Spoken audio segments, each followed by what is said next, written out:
Usred šuma, polja i zaboravljenih cesta još i danas se pojavljuju vojni kamioni iz Drugog svjetskog rata. Hrđava vozila, napuštena daleko od bilo koje fronte, tihi svjedoci sukoba koji se proširio daleko izvan izravne borbe. U sukobu tako opsežnom i destruktivnom kao što je bio Drugi svjetski rat, napor nije bio ograničen samo na bojišnicu. Inženjeri i industrijski dizajneri također su bili ključni dio mehanizma. Kada je gospodarstvo počelo raditi gotovo u potpunosti za rat, sve je imalo jasan cilj – proizvoditi materijal za vojsku. To je značilo nastavak masovne proizvodnje onoga što su trupe već koristile, ali i stvaranje novog oružja i vozila sposobnih ponuditi prednost pred neprijateljem. Koji su to strojevi pratili i podržavali rat? Studebaker US-6, od savezničke posudbe do raketnog bacača BM-31. Studebaker US-6 razvijen je u Sjedinjenim državama početkom Drugog svjetskog rata kao odgovor na potrebu za kamionom 6x6 sposobnim za kontinuirani rad u ekstremnim uvjetima. Njegov dizajn odobren je između 1939. i 1940. godine, kada je topnički korpus procjenjivao različite modele koje je predstavilo nekoliko tvrtki. Iako zamišljen unutar američkih logističkih planova, US-6 se neće definirati svojom unutarnjom uporabom, već time što je postao jedno od glavnih transportnih vozila Crvene armije. Proizvodnja Studebakera US-6 započela je u velikim razmjerima ubrzo nakon toga, sa Studebakerom kao glavnim proizvođačem u svojoj tvornici u South Bendu, Indiana. Od 1944. godine tvrtka Reo Motor Car Company pridružila se kao podizvođač u Chicagu, proizvodeći identične jedinice u mehaničkom i strukturnom smislu, iako ograničene na određene verzije. Između oba proizvođača izgrađeno je više od 219.000 jedinica, podijeljenih između konfiguracija 6x6 i 6x4, te organiziranih u 13 različitih varijanti koje su pokrivale funkcije tereta, cisterne, kipera i traktora. Sva proizvodnja završila je 1945. godine, kada se rat već približavao svom raspletu. Iako je US-6 rođen unutar američkih logističkih planova, njegova glavna sudbina nije bila unutarnja uporaba. Ogromna većina ovih kamiona proizvedena je s jasnim ciljem – biti poslani u Sovjetski savez u okviru programa zajma i najma. Prvi primjerci stigli su na sovjetski teritorij u jesen 1941. godine, u kritičnom trenutku u kojem je Crvena armija patila od kroničnog nedostatka transportnih vozila.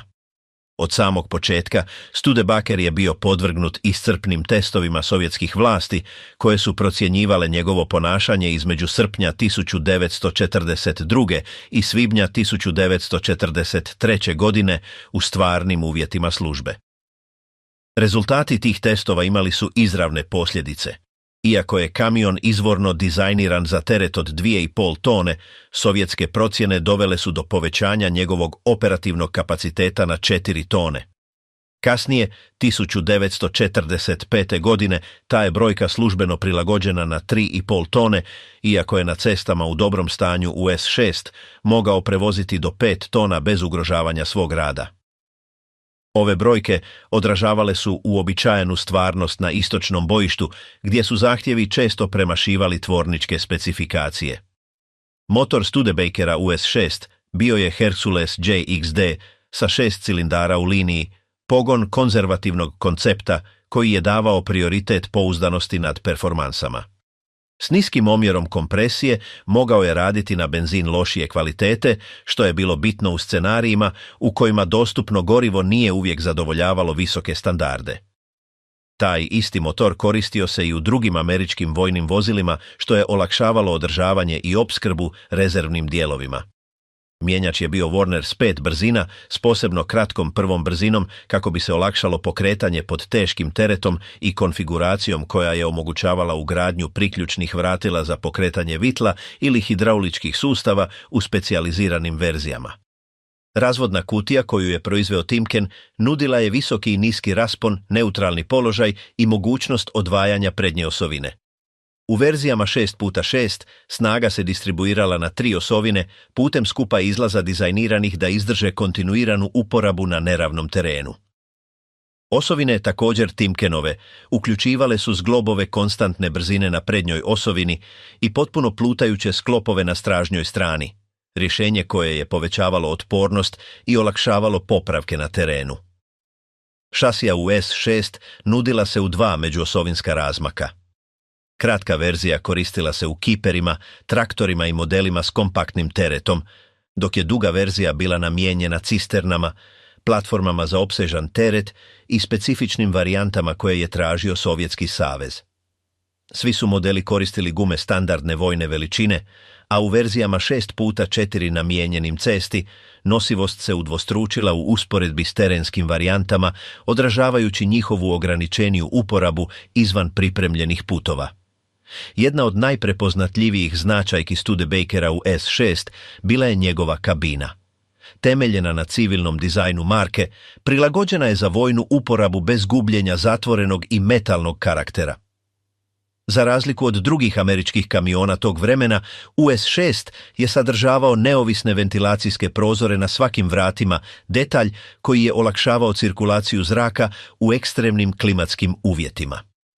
Iako je postojala verzija s otvorenom kabinom, glavni klijent vozila, Sovjetski savez, pokazao je jasnu sklonost zatvorenoj kabini, prikladnijoj za intenzivnu hladnoću istočnog bojišta.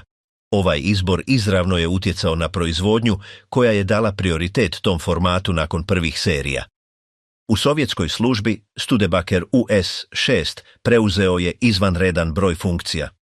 Korišten je za prijevoz trupa na velike udaljenosti, vuču topničkih oruđa velikog kalibra, pomicanje protutenkovskih topova i opskrbu jedinica u područjima gdje su drugi kamioni ostajali zaglavljeni. Njegova robusnost i sposobnost rada s gorivom niske kvalitete učinili su ga posebno cijenjenim resursom. Sovjetske trupe nadjenule su mu nadimak Studer, ime koje je odražavalo i bliskost i poštovanje, a brojni iskazi ističu njegovu sposobnost napredovanja na močvarnim terenima gdje lokalna vozila nisu mogla nastaviti.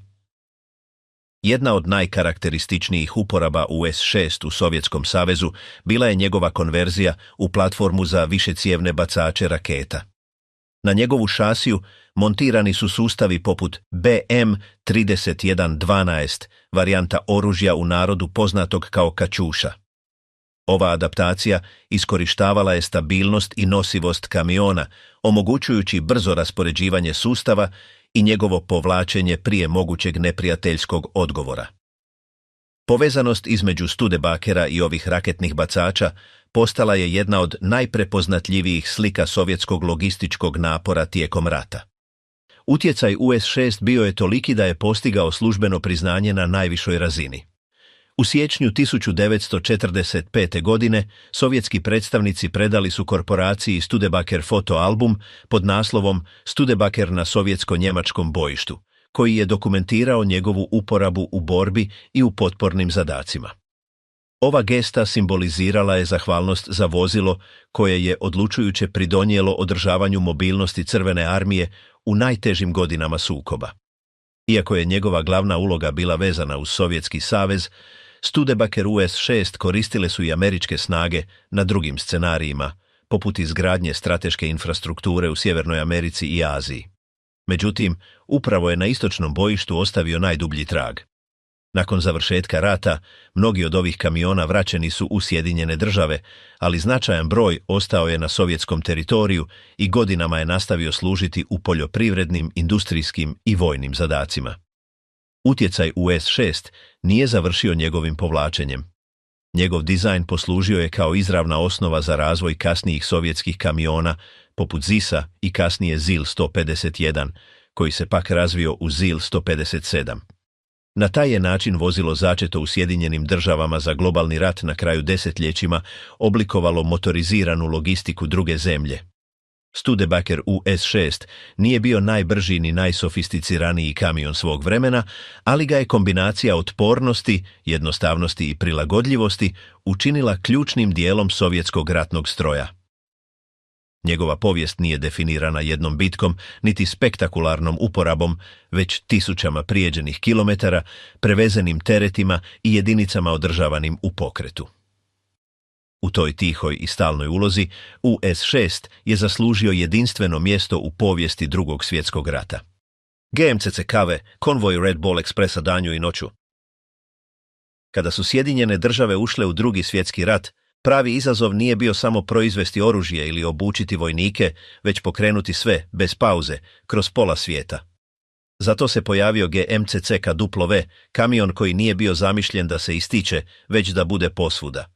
S vremenom ga je taj pristup učinio najproizvedenijim transportnim vozilom savezničke strane i stalno prisutnim na svim bojištima rata. Razvoj CCKVA odgovorio je na potrebu za standardnim kamionom sposobnim za rad u ekstremnim uvjetima s prosječnim teretom, pogonom na sve kotače i jednostavnim održavanjem.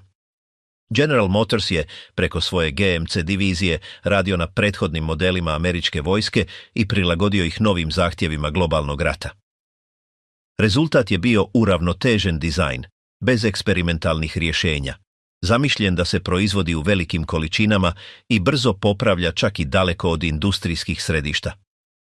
Srce CCK dvojnog VA bio je benzinski motor sa 6 cilindara u liniji, robustan i pouzdan, uparen s ručnim mjenjačem i sustavom pogona 6x6 koji mu je omogućavao napredovanje kroz blato, snijeg, uništene ceste ili improvizirane terene.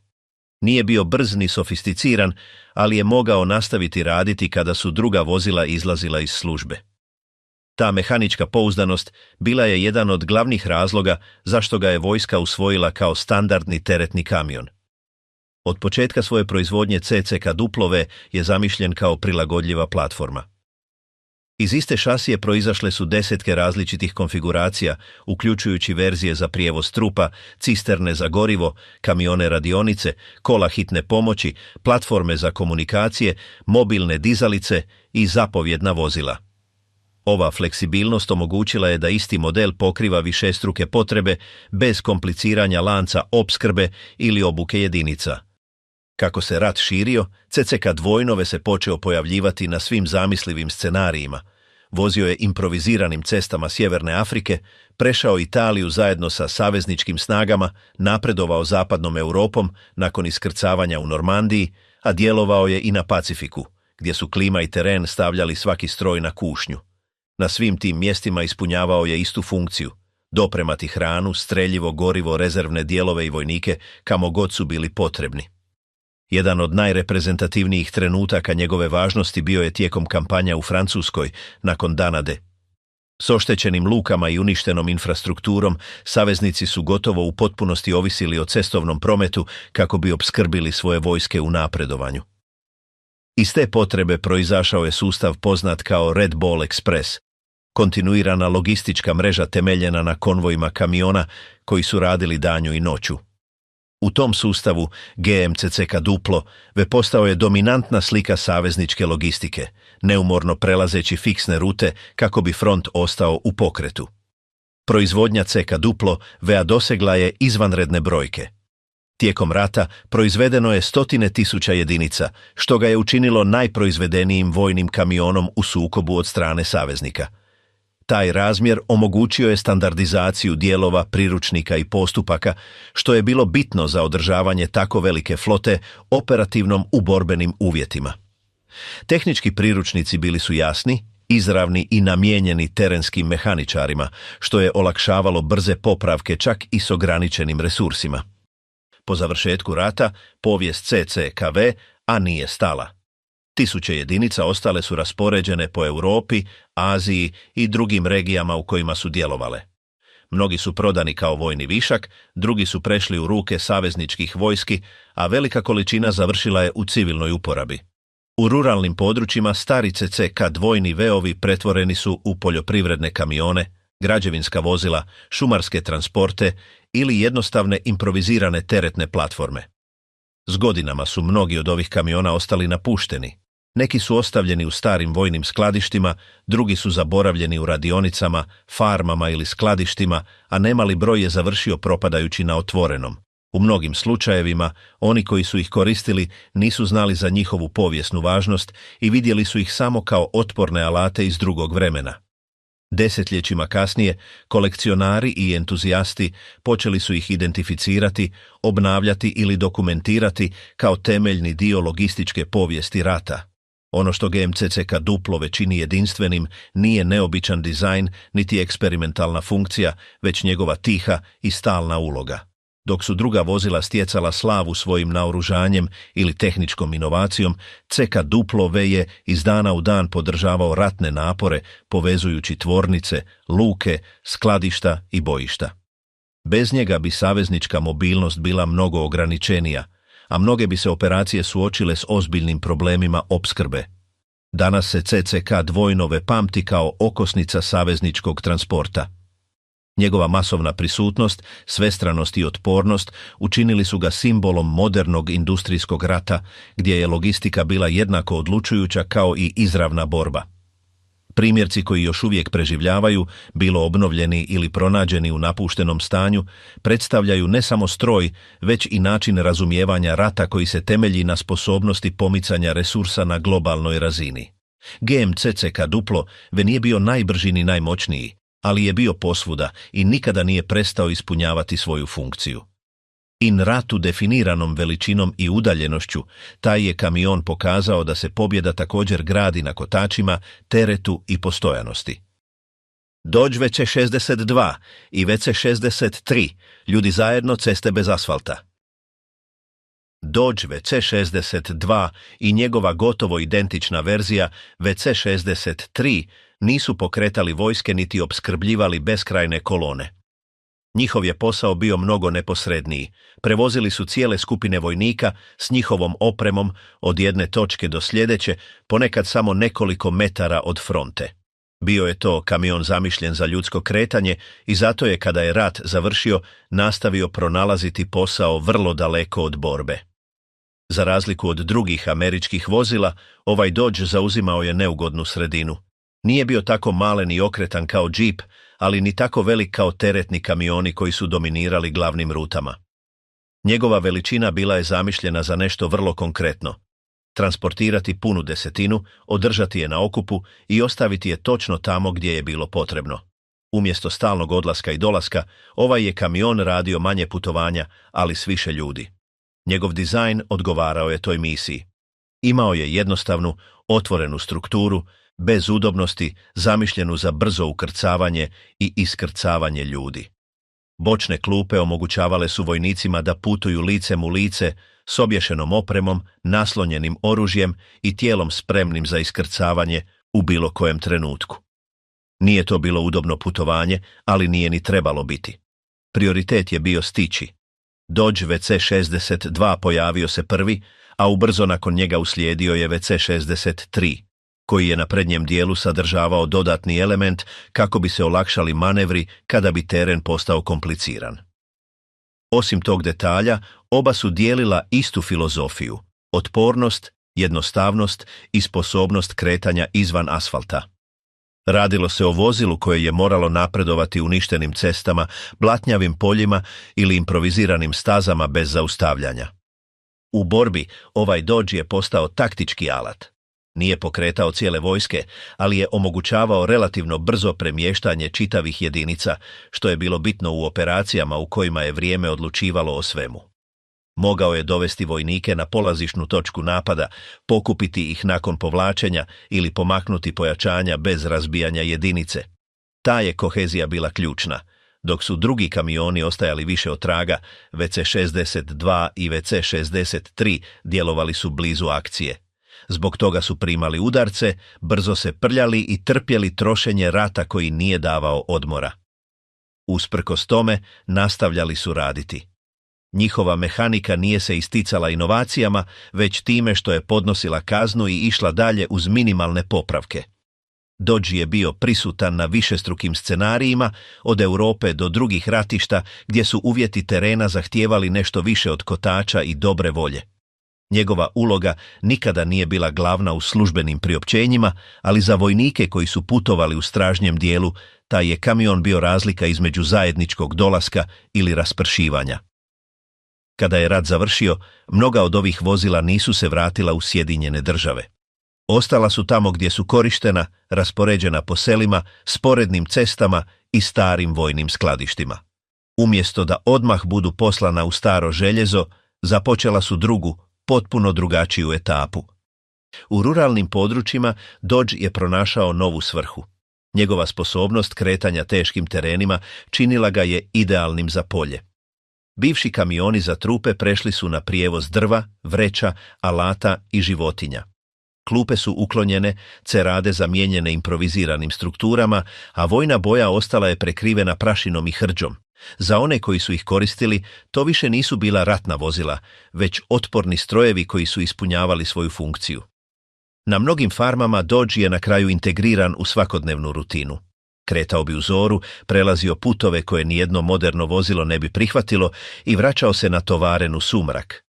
S vremenom se njegovo vojno podrijetlo zaboravljalo. Za vlasnike je to bio jednostavno veliki kamion, još jedan alat svakodnevnog rada. Desetljećima kasnije neki od ovih Dodgeova ponovno su otkriveni u ambarima, šupama ili napuštenim poljima. Ponekad su još uvijek bili kompletni, drugi put su bili djelomično rastavljeni, ponovno korišteni dio po dio. U određenim slučajevima struktura je služila kao baza za improvizirane građevine. Tek kada bi netko sa znanjem zastao da ih promotri, na vidjelo bi izašao njihov pravi identitet. Ono što Dodge WC-62 i WC-63 čini jedinstvenima nije samo njihova funkcija u ratu, već njihov tihi prijelaz u civilni život.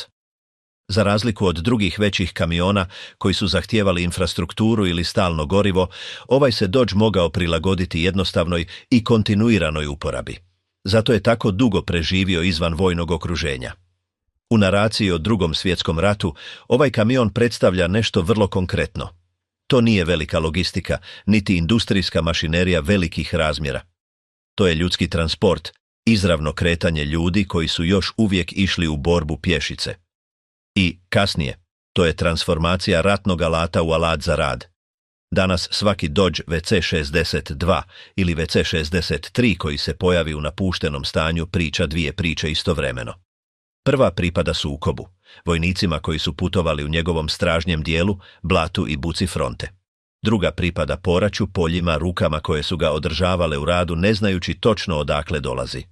Taj puni krug, od rata do farme, ono je što ga čini neponovljivim kamionom unutar ove serije.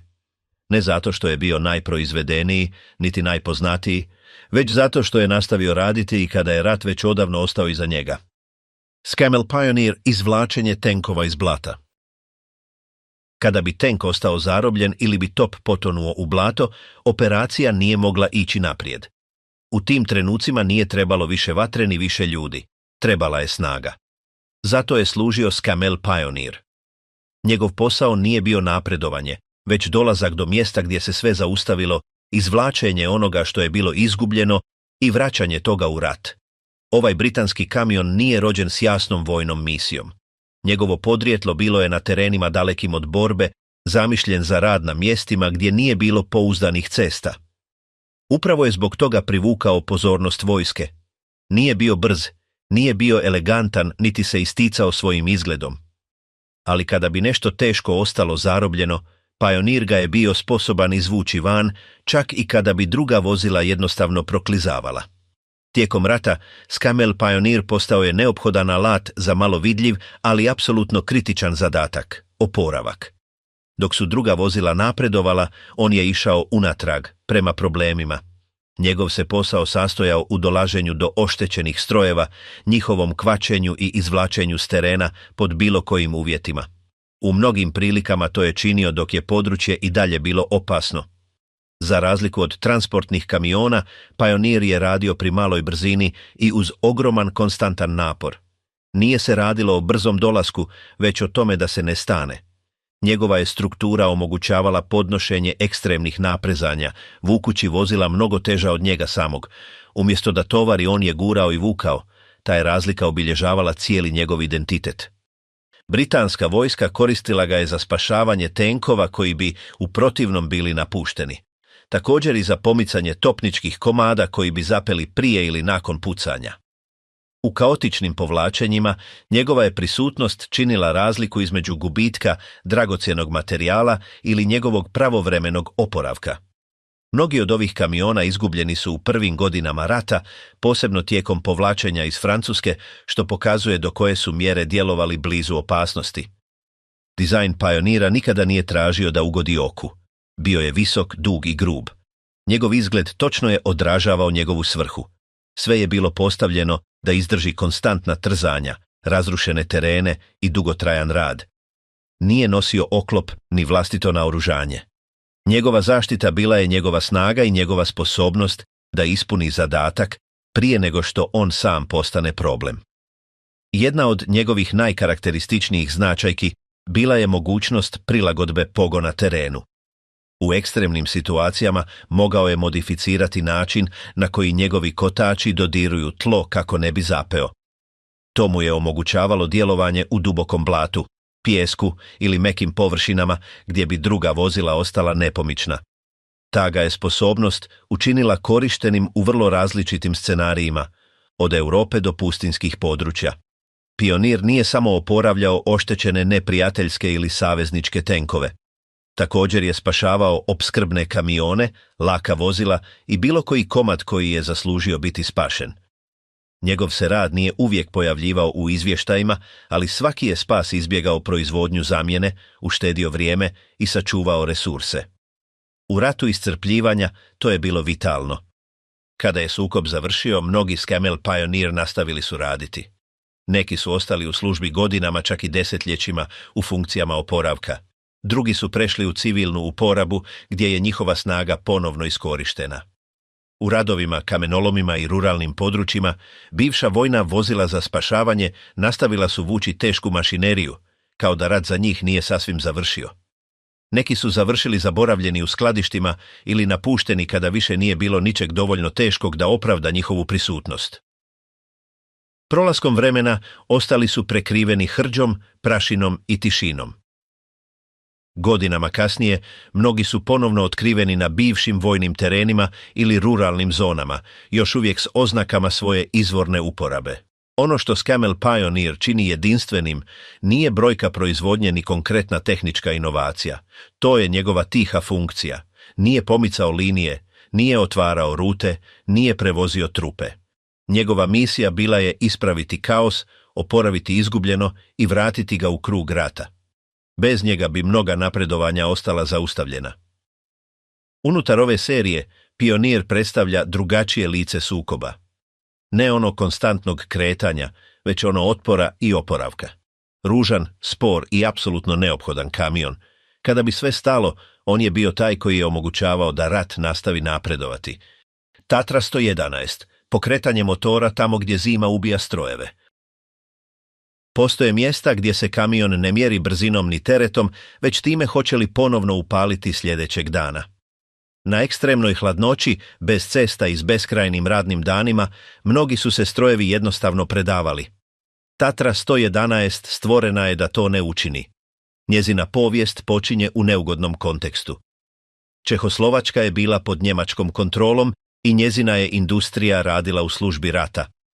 U tom scenariju tvornica Tatra dobila je zadatak razviti kamion sposoban za kretanje po nemogućim terenima, zamišljen za duga povlačenja i operacije gdje nije bilo redovite logističke potpore. Nije se radilo o eleganciji ni udobnosti, već o čistoj izdržljivosti. Od početka je Tatra 111 zamišljena kao ekstremno vozilo. Morala je napredovati u klimama gdje se voda smrzavala i u zonama gdje jednostavno nije postojala. Zato su donesene odluke neuobičajene za to vrijeme, rješenja koja su se činila pretjeranima, ali koja će s vremenom pokazati da su bila daleko ispred svog trenutka. Tijekom rata, prve jedinice korištene su gotovo isključivo u vojne svrhe. Civilna proizvodnja ostala je praktički poništena dok je sukob trajao. Kamion se koristio za pomicanje teških tereta u vrlo teškim uvjetima, posebno kada je njemačko povlačenje prema zapadu postalo neizbježno. U tom kontekstu njezina sposobnost da nastavi raditi činila je razliku. Jedan od aspekata koji ju je najviše isticao bio je način na koji je rješavala problem klime. Umjesto da ovisi o osjetljivim sustavima, Tatra je bila zamišljena da izravno izbjegne situacije koje su onesposobljavale druge kamione. To ju je učinilo posebno dragocjenom u zonama gdje je zima uništavala konvencionalne motore i gdje je održavanje bilo minimalno. Kada je rat završio daleko od toga da nestane, Tatra 111 započela je drugi još intenzivniji život. S rekonstrukcijom u tijeku, Čehoslovačkoj je trebala jaka mašinerija sposobna raditi bez odmora. Tatra je tada prešla s vojne uporabe na teške industrijske zadatke, proširujući svoj kapacitet i prilagođavajući se novim potrebama. Ubrzo je počela raditi u radovima, rudnicima i velikim infrastrukturnim projektima. Njezin dizajn, koji je tijekom rata bio potreba, postao je odlučujuća prednost u vremenima mira. Dok su drugi kamioni zahtijevali pripremljene ceste, Tatra je jednostavno napredovala. Ta ju je kvaliteta učinila idealnom za udaljene regije, gdje izgradnja cesta nije bila trenutna opcija. Sljedeće poglavlje njezine povijesti ispisano je istočnije. U Sovjetskom savezu Tatra 111 pronašla je okruženje za koje se činilo da je stvorena. Sibir, sa svojom ekstremnom hladnoćom i neprijateljskim terenom, postao je scenarij u kojem je kamion stekao svoju pravu reputaciju. Tamo se koristio za teški transport, šumarske radove i zadatke koji su zahtijevali beskrajne radne dane u nehumanim uvjetima. U šumama je Tatra vukla gigantske trupce improviziranim putevima. U rudarskim zonama pomicala je opremu tamo gdje nijedan drugi kamion nije mogao pouzdano djelovati. Njezina je prisutnost postala toliko uobičajena da se prestala smatrati stranim strojem i postala je dio krajolika. Za mnoge radnike to je jednostavno bio kamion koji nikada nije stajao. S vremenom je njezina slava rasla do točke da je postala simbol. U jednom gradu u Sibiru podignut je spomenik u njezinu čast, nešto izuzetno za jedan kamion. To nije bila estetska gesta, već priznanje stroju koji je godinama omogućavao ljudski rad u ekstremnim uvjetima. Tatra 111 ostala je u proizvodnji neuobičajeno dugo razdoblje. Ne samo da je preživjela rat, već se nastavila proizvoditi i koristiti desetljećima. Taj kontinuitet izravan je dokaz da njezin dizajn nije bio slučajan, već duboko funkcionalan. Mnogi od ovih kamiona završili su iscrpljeni nakon godina intenzivne uporabe. Neki su napušteni u šumskim zonama, drugi su ostali zaboravljeni u industrijskim postrojenjima kada više nije bilo dijelova ili potrebe za daljnjim popravcima. Desetljećima kasnije počeli su se ponovno pojavljivati kao iznenađujuća otkrića, još uvijek prepoznatljivi, čak i nakon godina napuštenosti. Ono što Tatru 111 čini jedinstvenom unutar ove serije nije samo njezino podrijetlo ni njezina napredna tehnologija, već njezin potpuni put. Rođena je u ratu, konzolidirala se u obnovi i dosegla svoj maksimalni ugled u teškoj industriji i šumarstvu. Malo vozila može reći da su bila korisna u toliko različitih etapa bez gubljenja svog identiteta. Ovaj kamion predstavlja drugačiji način razumijevanja logistike. Ne onaj konstantnog kretanja zaliha ni transporta trupa, već onaj djelovanja tamo gdje nitko drugi nije mogao. U nemogućim klimama i terenima koji su se činili neprohodnima, Tatra 111 nastavila je raditi kada se sve ostalo zaustavljalo. Zato svaka napuštena Tatra 111 koja se danas pojavi nije samo ostatak rata ili stari stroj. To je fizički dokaz da su postojala vozila zamišljena da traju duže od sukoba koji ih je vidio rođene. I u tom smislu njezina povijest nije završila kada je oružje utihnulo, već mnogo kasnije u tišini šuma i hladnoći istoka. Mercedes-Benz L3000, skladišta kuhinje i povlačenja. Mercedes-Benz L3000 bio je normalan kamion njemačke vojske. Ne najveći ni najmanji, već onaj koji se uklapao u gotovo sve svakodnevne zadatke. Pojavio se prije nego što je rat potpuno izbio, kada je Njemačka reorganizirala svoju industriju i trebala pouzdano vozilo za pokrivanje srednjih udaljenosti, micanje redovitog tereta i prilagodbu cestama u lošem stanju. L3000 nije bio zamišljen da se ističe, već da održava svakodnevno funkcioniranje golemog logističkog sustava. Od početka sukoba L3000 se koristio kao standardni kamion. To je značilo da nije ispunjavao posebnu ni eksperimentalnu misiju, Bio je to vozilo koje je povezivalo skladišta s jedinicama, gradove s frontama i pozadine s aerodromima. Tamo gdje nije trebalo teško ni lako vozilo, pojavljivao se ovaj Mercedes. Njegova se prisutnost brzo proširila svim scenarijima gdje se Njemačka borila. U Sjevernoj Africi djelovao je pod ekstremnom vrućinom, prevozeći zalihe na dugim i otvorenim rutama. U zapadnoj Europi kretao se cestama i ruralnim putevima tijekom brzih kampanja. Na istoku se suočio s ogromnim udaljenostima, konstantnim trošenjem i sve težim uvjetima kako je rat napredovao. L3000 dobro simbolizira kako je njemačka logistika funkcionirala u praksi. To nije bio stroj dizajniran za idealne uvjete, već za kontinuiranu uporabu. Prevozio je streljivo, hranu, dijelove, gorivo i osoblje. U mnogim prilikama bio je prilagođen za specifične zadatke, ostajući isti osnovni kamion. Poljske kuhinje, mobilne radionice, zapovjedna vozila i pomoćne platforme polazile su od njegove strukture. Kako se rat produljivao, proizvodnja se pojednostavljivala. Prioritet više nije bila udobnost ni izgled, već održavanje protoka vozila u radu. Mnogi L3000 izgubili su detalje koji su smatrani sekundarnima i bili su prilagođeni onom najnužnijem. Ta evolucija izravno odražava njemačko industrijsko iscrpljivanje kako je sukob postajao defenzivniji. Iako je dijelio slavu s drugim kamionima, L3000 imao je vlastiti identitet. Njegov dizelski motor davao mu je cijenjenu autonomiju u dugim kampanjama gdje gorivo nije uvijek bilo dostupno. To ga je učinilo posebno korisnim na frontama gdje je opskrba bila neredovita i svaki je kilometar vrijedio. Na istočnom bojištu njegov je učinak pokazao i njegove vrline i njegove granice. U prihvatljivim uvjetima radio je pouzdano, ali kada su se blato i hladnoća intenzivirali, njemačka logistika počela je trpjeti. Usprkos tome, L3000 se nastavio koristiti do kraja, posebno u zonama gdje su ceste i dalje dopuštale njegov prolaz. Na zapadu, nakon savezničkog iskrcavanja, mnogi L3000 korišteni su u užurbanim povlačenjima, prevozeći materijal i osoblje pod stalnim pritiskom. Drugi su ostali napušteni zbog nedostatka goriva ili zbog manjih oštećenja koja je u tom trenutku bilo nemoguće popraviti. Upravo u tim scenarijima počinje njegova druga povijest. Nakon rata, brojni L3000 ostali su raspršeni Europom. Neki su ponovno korišteni od strane civila, drugi rastavljeni, a mnogi jednostavno zaboravljeni.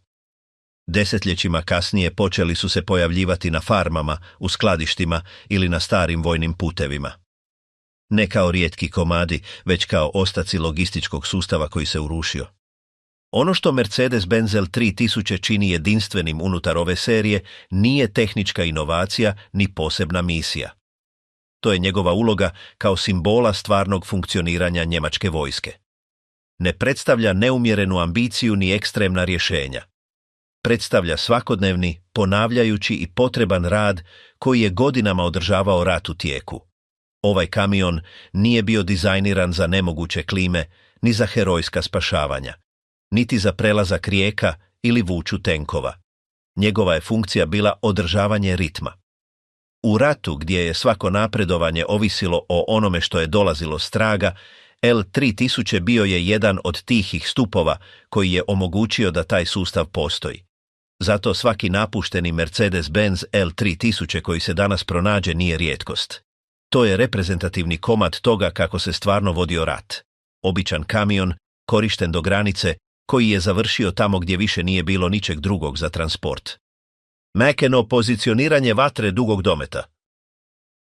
Mackeno bio je začet kao tegljač teškog topništva od samog početka. Nije polazio od prilagođenog civilnog kamiona, niti od ponovno korištene platforme. Njegova struktura, dimenzije i raspored bili su zamišljeni za rad pod konstantnim opterećenjem. Njegova misija bila je jasna i ograničena. Tegliti komade velikog kalibra tamo gdje druga vozila to nisu mogla činiti sigurno. Tijekom rata Mackeno djelovao je prvenstveno uz topništvo dugog dometa. Koristio se za pomicanje teških topova iz zona koncentracije do paljbenih položaja, a također i za njihovo povlačenje kada je situacija to zahtijevala. Ovi su se manevri izvodili pri maloj brzini i pod teškim uvjetima, pri čemu je težina topa izravno utjecala na svaki pokret. Rad Maka NO zahtijevao je preciznost. Vozilo je napredovalo polako, s prikolicom podvrgnutom konstantnim naprezanjima. Pogreška u putanji mogla je ostaviti cijeli sklop nepomičnim, stopom koji blokira puteve ili ključne prilaze. Iz tog razloga njegova je uporaba bila dodijeljena obučenim jedinicama koje su poznavale ograničenja terena i samog vozila. Njegov dizajn odražavao je tu funkciju. Struktura je bila robusna, bez suvišnih elemenata. Kabina je nudila dovoljno prostora za posadu zaduženu za vožnju i kontrolu prikolice. Straga je šasija omogućavala transport alata, kabela, pomoćne opreme i materijala potrebnog za osiguravanje topa tijekom manevara. Svaki element ispunjavao je praktičnu funkciju. Macno nije sudjelovao u dugim logističkim rutama niti u opskrbnim konvojima. Njegovo područje rada bila je neposredna fronta i zone raspoređivanja topništva. Tamo gdje je trebalo postaviti teški komad na konkretan položaj, McEnroe je stupao u akciju. Njegova prisutnost nije bila konstantna, ali kada bi se pojavio, bio je neophodan. Na nekim terenima njegova je uloga bila još kritičnija. Težina topništva činila je svako premještanje delikatnim. McEnroe je nudio stabilnost potrebnu za povlačenje topa bez gubitka kontrole.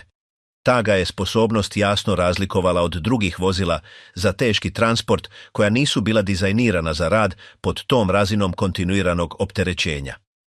Proizvodnja Maka NO bila je ograničena. Nije se radilo o vozilu opće uporabe, a njegova specijalizirana funkcija činila je masovnu proizvodnju nepotrebnom. Svaka je jedinica pokrivala vrlo konkretnu potrebu unutar topničke sheme vojske.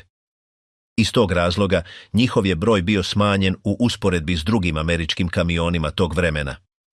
Usprkos tome, njegov je utjecaj bio značajan. Tamo gdje je djelovao, omogućio je da teško topništvo ostane mobilno. Bez odgovarajućeg tegljača, mnogi od ovih komada ostali bi fiksni ili bi bili napušteni tijekom povlačenja. McEnroe je izbjegao te situacije i omogućio očuvanje naoružanja koje je bilo odlučujuće na velikoj udaljenosti. Nakon završetka rata sudbina Maka NO bila je drugačija od sudbine drugih američkih kamiona. Mnoge se jedinice nisu vratile u svoju zemlju podrijetla. Prebačene su europskim vojskama koje su trebale brzo obnoviti svoje topničke kapacitete. U tom kontekstu McEnroe je nastavio raditi godinama, bilo tegleći vojne komade ili tešku mašineriju. U nekoliko europskih zemalja vozilo je integrirano u zadatke industrijskog transporta i javnih radova. Njegova sposobnost vuče ekstremnih tereta činila ga je korisnim izvan vojnog područja. Ova ponovna uporaba produljila je njegov radni vijek i objašnjava zašto su neki primjerci ostali u službi dugo vremena nakon sukoba. Prolaskom desetljeća, potreba za pomicanjem teškog topništva te vrste je nestajala. Održavanje tako specijaliziranog vozila prestalo je imati smisla. Mnogi McEnroe su povučeni i uskladišteni u vojnim depojima. Drugi su napušteni izravno kada njihovo održavanje više nije bilo održivo. U istočnoj Europi nekoliko ih je ostalo zaboravljeno u šumovitim zonama, starim vojarnama ili terenima udaljenim od urbanih središta. Njihova veličina i težina otežavale su svaki pokušaj premještanja ili ponovne uporabe. Tamo su ostali, izloženi vremenskim prilikama, dok nisu ponovno otkriveni godinama kasnije. Nalazi napuštenih makova pokazuju vozila prekrivena hrđom s vegetacijom koja raste oko njih ili djelomično potonula u teren. Čak i u tom stanju, njihova struktura i dalje prenosi funkciju za koju su stvoreni. Ne izgledaju kao obični kamioni, već kao strojevi izgrađeni da podnesu ekstremni napor. Unutar ove serije McEnroe zauzima vlastito mjesto. Ne pripada općoj logistici, ni transportu trupa, ni hitnoj improvizaciji. Njegova je funkcija bila jedinstvena, micati najteže instrumente kopnenog rata, nije nosio zalihe ni ljude. Vukao je vatrenu moć koja je odlučivala bitke iz daljine. Ovaj kamion predstavlja bitan, ali slabo vidljiv dio sukoba. Topništvo je ovisilo o njemu kako bi postojalo kao mobilno oružje. Bez tegljača sposobnog da ga miče, njegov domet i snaga gubili su vrijednost. McEnroe bio je ta tiha karika koja je omogućila da topništvo uvijek bude tamo gdje je trebalo biti. Svaki primjerak koji se danas pojavi, napušten fizički, je trag te funkcije. To nije izolirana zanimljivost, već otisak rata koji se također održavao sporim, teškim i preciznim strojevima. McEnroe je ispunio svoju misiju dokle god je bilo potrebno i ostao je iza kada više nije bilo ničeg drugog za vući. Opel Maultier, improvizirane gusjenice za posljednji kilometar. Opel Maultier nastao je iz te hitnosti. Nije bio zamišljen kao novi model, već kao praktična preinaka dostupnih kamiona. Ideja je bila izmijeniti ono najnužnije kako bi vozilo moglo nastaviti napredovati kada kotači prestanu biti korisni. Ta se izmjena usredotočila na stražnji dio gdje je sustav kotača zamijenjen sklopom gusjenica preuzetih s drugih vojnih vozila. Rezultat je bio hibridni kamion. U prednjem dijelu zadržao je konvencionalno upravljanje, dok se stražnji dio oslanjao na lance koji su raspoređivali težinu i sprječavali tonjenje vozila. To nije bio profinjen ni uravnotežen dizajn, ali je ispunjavao svoju funkciju. Omogućavao je sporo napredovanje kroz područja gdje su se obični kamioni zaglavljivali satima ili danima. Maultier je bio dodijeljen gotovo isključivo istočnom bojištu. Njegova glavna misija sastojala se u pokrivanju posljednje dionice logističkog lanca. Vlakovi i konvencionalni kamioni dolazili su do mjesta gdje je teren to dopuštao. Od tuda je Maultier nastavljao put prema naprednim položajima. Prevozio je streljivo, obroke, gorivo i osnovni materijal u uvjetima u kojima je svako drugo vozilo zakazivalo. Njegova brzina bila je smanjena, a upravljanje je zahtijevalo stalnu pozornost. Mehaničko trošenje bilo je visoko, ali se unatoč tome pokazao pouzdanijim nego ostaviti zalihe nasukane usred blata. U mnogim sektorima postao je jedino sredstvo za održavanje opskrbe trupa tijekom kritičnih razdoblja. Njegova prisutnost nije jamčila brzinu, ali jest kontinuitet. S prolaskom vremena uporaba Opel Maultiera se proširila. Osim prijevoza tereta, neke su jedinice prilagođene za sanitetske funkcije, omogućujući evakuaciju ranjenika iz područja u koja obična vozila nisu mogla ući. Druge su služile kao mobilne radionice ili vozila tehničke potpore, posebno u područjima gdje je teren sprječavao raspoređivanje fiksne infrastrukture. Postojale su i naoružane inačice, korištene za točkaste obrambene zadatke ili ograničenu potporu. Međutim, te varijante nisu predstavljale glavnu ulogu Maultiera. Razlog njegova postojanja ostala je logistika u ekstremnim uvjetima. Svaka jedinica bila je zamišljena za obavljanje konkretne funkcije unutar vrlo specifičnog konteksta. Proizvodnja Opel Maultiera nije slijedila jedinstvenu shemu. Vozila su se proizvodila i modificirala na različitim mjestima kako je situacija zahtijevala. Nije se radilo o stvaranju savršenog standarda, već o stavljanju u službu što većeg broja operativnih jedinica u što kraćem vremenu. Takav način proizvodnje odražava karakter vozila, izravan odgovor na neposredan problem. Kako je rat napredovao, Maultier je postao uobičajen prizor na sekundarnim rutama istoka. Njegova silueta sa stražnjim dijelom na gusjenicama postala je simbol logističkih poteškoća istočnog bojišta. Tamo gdje je teren uništavao prethodne planove, ovaj je kamion omogućavao održavanje minimuma funkcioniranja. S promjenom situacije na bojištima i gubitkom teritorija, njegova je korisnost počela opadati. U područjima s boljim cestama, održavanje tako sporog i zahtjevnog vozila prestalo je biti praktično. Mnogi Maultieri povučeni su iz aktivne službe, rastavljeni radi oporavka dijelova ili jednostavno napušteni kada više nisu bili potrebni. Nakon završetka rata, neki su ostali zaboravljeni u starim vojnim skladištima ili u ruralnim područjima istočne Europe. Drugi su ponovno korišteni na improviziran način za civilne zadatke, sve dok ih istrošenost nije učinila neupotrebljivima. Desetljećima kasnije počeli su se pojavljivati kao izolirani nalazi u napuštenim skladištima, šupama ili starim putevima, još uvijek prepoznatljivi po svojoj stražnjoj konfiguraciji.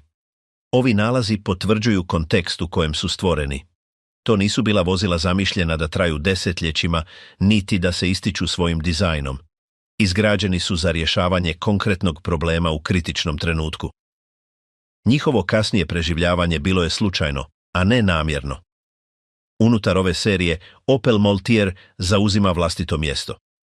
Ne predstavlja standardnu logistiku ni dugoročno industrijsko planiranje. Predstavlja prisilnu prilagodbu neprijateljskom okruženju. Rezultat je rata koji je prisilio na modificiranje onoga što je već postojalo u hodu bez prostora za elegantna rješenja. Maltier je omogućio da njemačka logistika nastavi funkcionirati kada je blato zaustavljalo sve ostalo. Nije promijenio tijek rata niti ponudio odlučujuće prednosti. Ispunio je ograničenu, ali neophodnu funkciju u jednom od najtežih scenarija sukoba.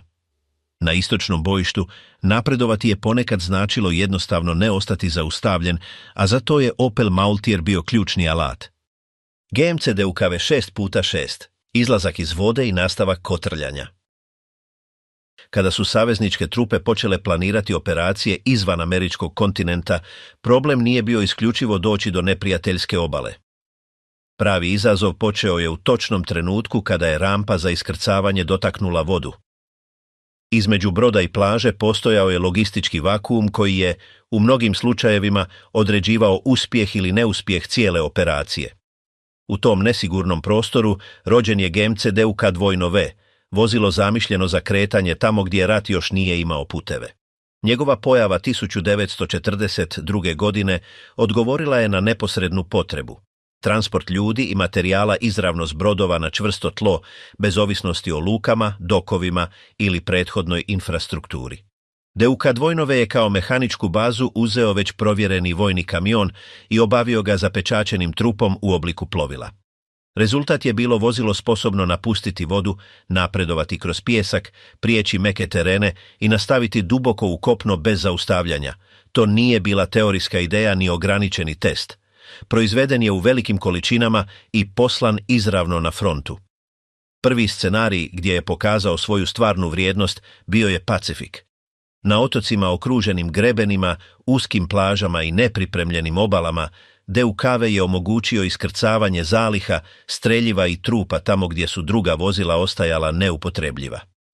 Na Guadalcanalu i u kasnijim kampanjama njegova sposobnost prelaska plitkih područja i svladavanja obalnih prepreka učinila ga je stalnim alatom savezničkog napredovanja. Svako putovanje smanjivalo je ovisnost o malim plovilima i ubrzavalo protok materijala prema jedinicama koje su se već borile na kopnu. Na Sredozemlju se njegova uloga učvrstila tijekom invazije na Siciliju. Tamo su DUK-V prevezli znatan dio opreme američke vojske izravno s brodova do unutrašnjih točaka, izbjegavajući zagušenja na plaži i omogućujući bržu reorganizaciju iskrcanih snaga. Nisu se ograničavali na istovar i povratak. Nastavljali su napredovati, prelazili improvizirane puteve i nosili svoj teret do mjesta gdje je bio potreban, što je promijenilo način na koji se razumjela amfibijska logistika. Isti se ponovio u Normandiji. Tijekom dana nakon iskrcavanja, DUK-V su postali stalna prisutnost između mora i neposredne pozadine. Prevozili su streljivo, gorivo, lako topništvo i trupe preko plaža koje su još bile pod prijetnjom, a također su prelazili rijeke i poplavljena područja francuske unutrašnjosti. Njegova sposobnost rada u vodi i na kopnu, bez vidljivog prijelaza, omogućila je održavanje ritma napredovanja čak i kada su ceste bile uništene ili zasićene. Za razliku od drugih specijaliziranih vozila, DUK-V nije nestajao nakon početne operacije. Jednom kada bi se osigurao mostobran, i dalje je bio koristan. Prelazio je rijeke u Nizozemskoj tijekom operacija oko Rajne, sudjelovao u prijelazu vala i bio je korišten u područjima gdje su poplave bile namjerni dio bojnog polja. U tim scenarijima njegov zapečaćeni trup i vodeni pogon učinili su ga prirodnim nastavkom kopnene logistike. Paralelno s tim, DUKV je nastavio djelovati na Pacifiku do kraja rata. Na Iwo Jimi i Okinavi nosio je zalihe na plaže pod vatrom, a kasnije je korišten za pomicanje materijala između već osiguranih obalnih područja. Iako je pretrpio značajne gubitke od neprijateljskog topništva i morskih uvjeta, njegova prisutnost bila je stalna. Tamo gdje je postojala linija između vode i kopna, DUK-V je činio mobilni most. Po završetku rata, tisuće jedinica ostale su operativne. Mnoge su prebačene savezničkim vojskama, a druge su prešle u civilne i vladine svrhe. Njegov dizajn omogućio je produljeni radni vijek. Korišten je u kasnijim sukobima, poput Korejskog rata, gdje je ponovno obavljao zadatke iskrcavanja i opskrbe u uvjetima sličnim onima iz Drugog svjetskog rata. Kontinuitet njegove uporabe potvrdio je da to nije bilo točkasto rješenje, već strukturalni odgovor na problem koji se ponavlja. Izvan vojnog područja brojni su DUK dvojni veovi korišteni u zadacima spašavanja, transporta u poplavnim područjima i civilnim službama. U nekim su zemljama integrirani u sustave civilne zaštite, a u drugima su ostali uskladišteni desetljećima. Takva raspršenost objašnjava zašto su se s prolaskom vremena počeli pojavljivati na neočekivanim mjestima. Neki su pronađeni polupotonuli u europskim rijekama, drugi su ostali zaboravljeni u jezerima, starim riječnim lukama ili ruralnim terenima gdje su bili ponovno korišteni kao teretne ili skladišne platforme. U nekoliko dokumentiranih slučajeva DUK veovi su zadržali vidljive originalne elemente. Propelere, još uvijek instalirane, netaknuta kormila i zapečaćene odjeljke. Njegova otporna struktura omogućila mu je da preživi napuštenost bolje od mnogih konvencionalnih kamiona. Čak i nakon godina izloženosti vodi, neki su zadržali svoj prepoznatljiv oblik, što je olakšalo njihovu identifikaciju povjesničarima i restauratorima.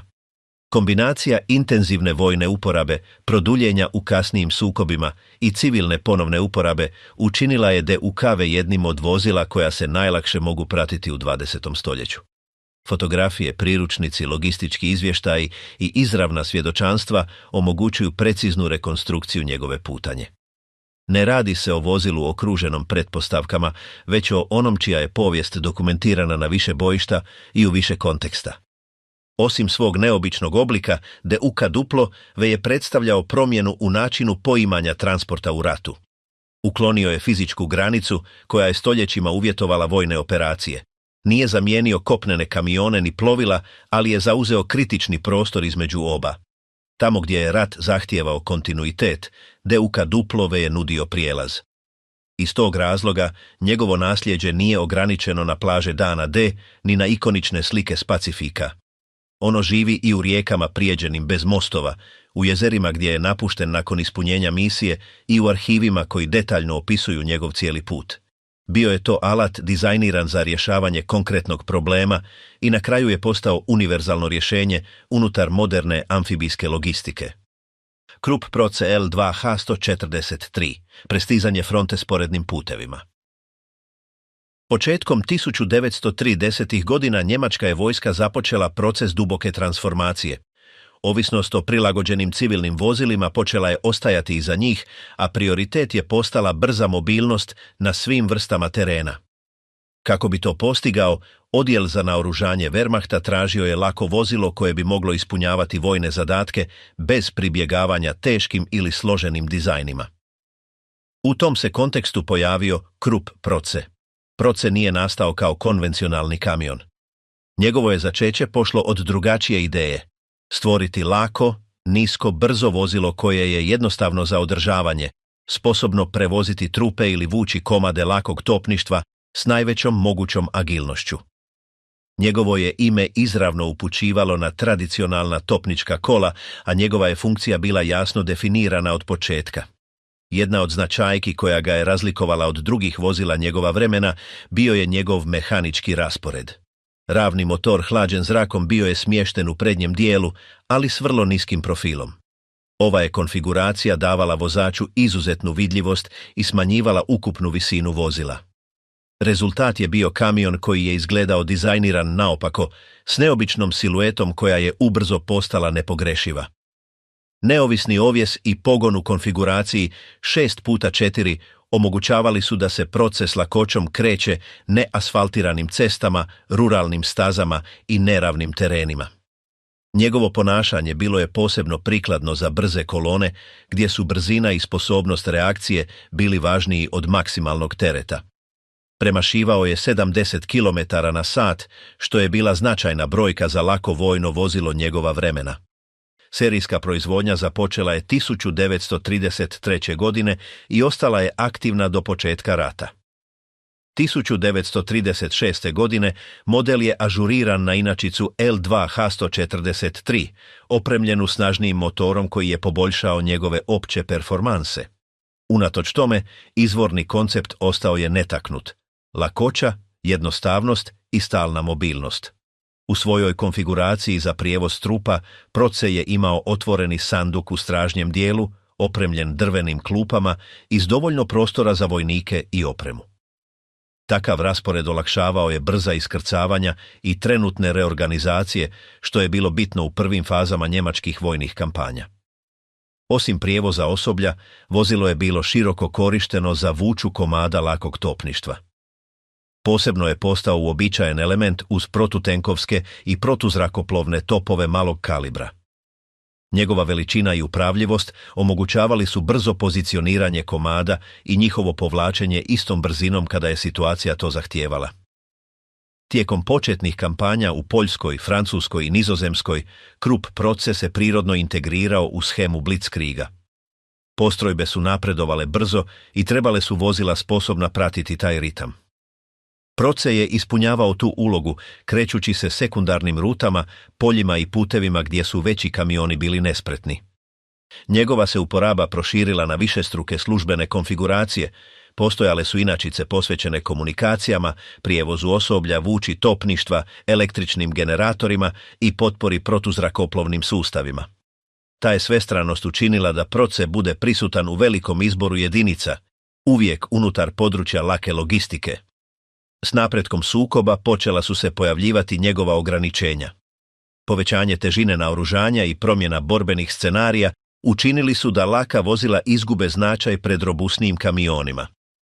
Na ekstremnim terenima poput dubokog blata istoka ili dugih afričkih udaljenosti, njegova je konfiguracija počela biti nedostatna.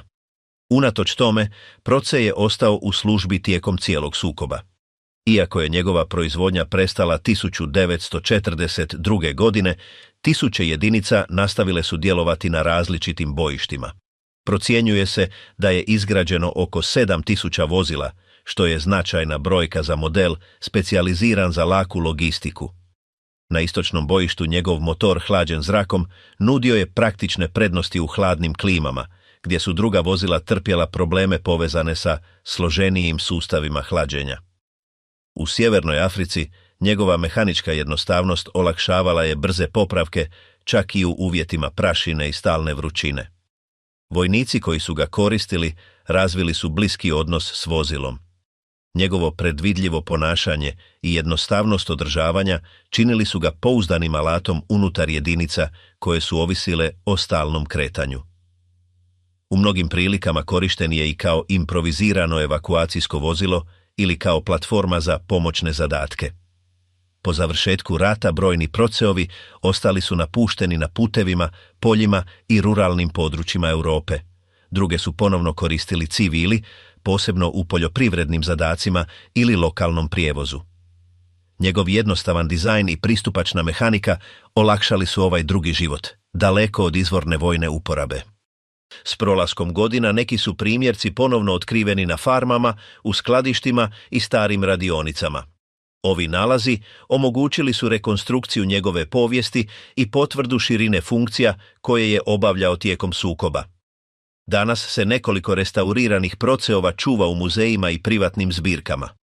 Unutar ove serije Krupp Proce zauzima vrlo specifično mjesto, predstavlja ranu fazu sukoba kada su brzina i laka mobilnost bili prioriteti. Njegova uloga jasno je u suprotnosti s ulogom teških i hitnih kamiona koji će se pojaviti kasnije, ali bez ponavljanja funkcija ni konteksta. Proce simbolizira laku logistiku Wilhelm Haborua. Bio je to vozilo zamišljeno za brzo napredovanje, podupiranje okretnih pokreta i održavanje kohezije jedinica u stalnom kretanju. Njegova zastarjelost došla je brzo, ali je tijekom odlučujućih godina ispunjavao točno onu funkciju za koju je bio stvoren. Uz njega su ostali kamioni iz ove serije prošli različite puteve unutar istog sukoba, od masovnog transporta i kretanja trupa do oporavka, prilagodbe blatu, rada u ekstremnim klimama i prijelaza između mora i kopna. Svaki je odgovorio na konkretnu potrebu u svom trenutku i ostao u službi dok je ta potreba postojala. Primjerci koji se danas pojavljuju napušteni i izravan su rezultat te stalne uporabe, zaustavljeni tamo gdje je njihova funkcija završila, kao materijalni ostaci rata koji je ovisio o stalnom kretanju kako bi se održao.